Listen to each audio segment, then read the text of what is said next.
بسم اللہ الرحمن الرحیم۔ زمانے قدیم میں بادشاہوں، تاجروں، وزیروں اور امیر لوگوں کے لیے حمام ہوا کرتے تھے، اور یہ حمام عورتوں اور مردوں کے لیے الگ ہوا کرتے تھے۔ جیسا کہ دور حاضر میں مساج سینٹر ہیں، اس دور میں حمام ہوا کرتے تھے۔ پرانے وقتوں میں ایک لڑکا جس کا نام نسو تھا، وہ لڑکی بن کر ایک حمام میں عورتوں، لڑکیوں، شہزادیوں کو نہلایا کرتا تھا اور ان کے مساج کیا کرتا تھا۔ اس کا تعلق اسرائیل سے تھا۔ نسو ایک عورت نما آدمی تھا، باریک آواز، بغیر داڑھی اور نازک مزاج، کسی حسین لڑکی کی طرح نظر آتا تھا۔ نسو نے اپنی ظاہری شکل و صورت کا فائدہ اٹھاتے ہوئے ایک عورت کا روپ دھارا ہوا تھا اور ایک حمام میں کام کرنے لگا۔ وہ حمام عورتوں کا تھا اور اسرائیل کے بادشاہ کی ملکہ اور اس کی بیٹی سے لے کر تاجروں اور امیر لوگوں کی بیویوں اور بیٹیوں سمیت عورتیں اس حمام میں اپنا مساج کروانے آیا کرتی تھیں۔ نسو ان عورتوں کا مساج کرتا تھا اور ان کو نہلایا بھی کرتا تھا، جس سے نسو ان حسین و جمیل اور نرم و نازک جسم والی عورتوں سے اپنی شہوت ناک آنکھوں کی لذت پوری کرتا۔ اور نسو یہ کام اتنی مہارت سے کرتا تھا کہ جو عورت ایک مرتبہ نسو سے مساج کروا لیتی، وہ اس کی گرویدہ ہو جاتی اور پھر ہر مرتبہ اس سے ہی مساج کرواتی۔ ان عورتوں میں ملکہ، شہزادی اور دیگر امیر لوگوں کی عورتیں بھی شامل تھیں۔ نسو کی حقیقت کوئی نہ جانتا تھا۔ یہ کام نسو کا ذریعہ معاش بھی تھا۔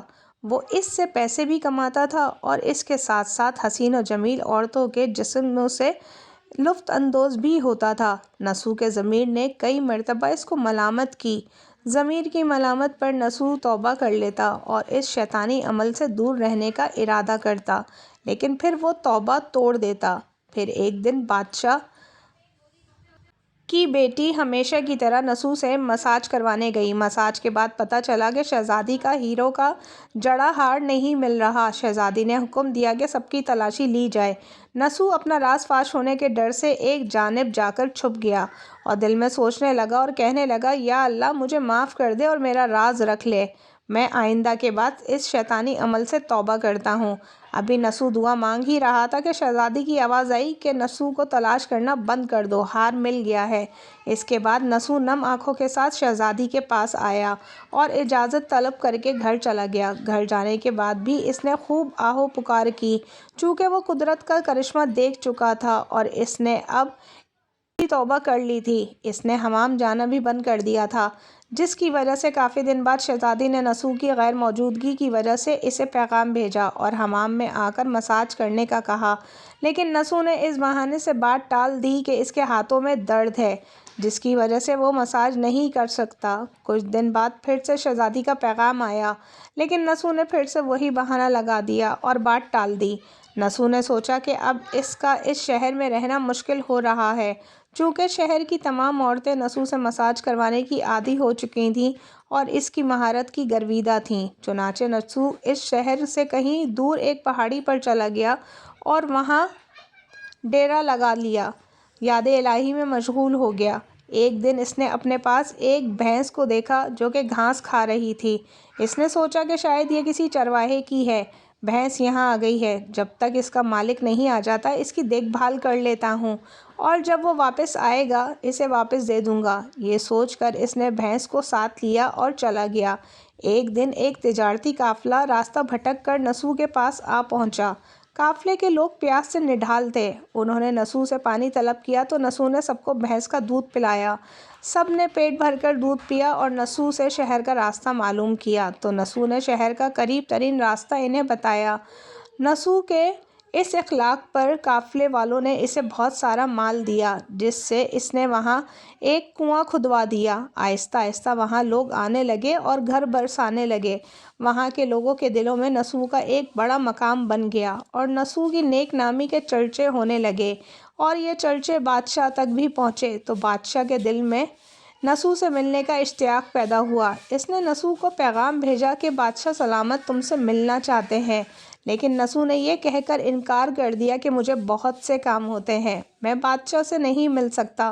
نسو کے انکار پر بادشاہ کو تعجب ہوا، لیکن اس بے نیازی پر اس کے دل میں نسو کو دیکھنے کا مزید اشتیاق پیدا ہوا۔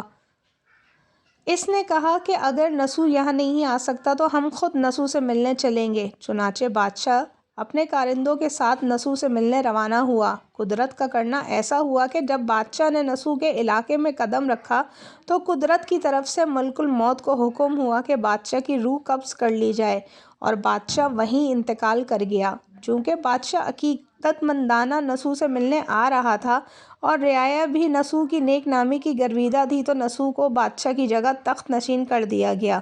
نسو نے بادشاہ بننے کے بعد اپنے علاقے میں عدل و انصاف کے قوانین بنائے اور ان پر عمل کرنے کے احکامات جاری کیے۔ پھر وہی شہزادی جس کا نسو حمام میں مساج کرتا تھا، اسے نہلایا کرتا تھا، اس سے اس کی شادی کر دی گئی اور وہی ملکہ کے عہدے پر فائز ہو گئی۔ ایک دن نسو اپنے محل میں بیٹھا لوگوں کو نیکی کا درس دے رہا تھا کہ ایک شخص بولا کہ جناب کچھ سال پہلے میری بھینس گم ہو گئی تھی۔ میں نے اسے تلاش کرنے کی بہت کوشش کی لیکن وہ مجھے نہ مل سکی، میری مدد کریں۔ نسو نے اس شخص کا جواب دیا کہ تم بالکل بھی فکر مت کرو، تمہاری بھینس میرے پاس ہی ہے، آج میں جو بھی ہوں تمہاری اس بھینس کی وجہ سے ہی ہوں۔ اس پر نسو نے اپنے کارندوں کو حکم دیا کہ میری دولت میں سے آدھا حصہ اس بھینس کے مالک کو دے دیا جائے اور اسے اس کی بھینس بھی لوٹا دی جائے۔ اس پر وہ شخص بحکم الہی کہنے لگا کہ اے بادشاہ، جان لو کہ نہ تو میں انسان ہوں اور نہ ہی وہ بھینس جانور ہے، ہم دونوں فرشتے ہیں اور اللہ کی طرف سے تمہارا امتحان لے رہے تھے۔ یہ سارا مال تمہیں مبارک ہو، یہ سب سچی توبہ کرنے پر تمہارے انعام کے طور پر تمہیں عطا کیا گیا ہے۔ اس کے بعد وہ دونوں فرشتے غائب ہو گئے۔ نسو نے مال کمانے کے لیے اللہ کا ناپسندیدہ کام منتخب کیا تھا، لیکن جب وہ کام اللہ کے خوف کی وجہ سے چھوڑا تو اللہ نے اسے بادشاہت عطا کر دی۔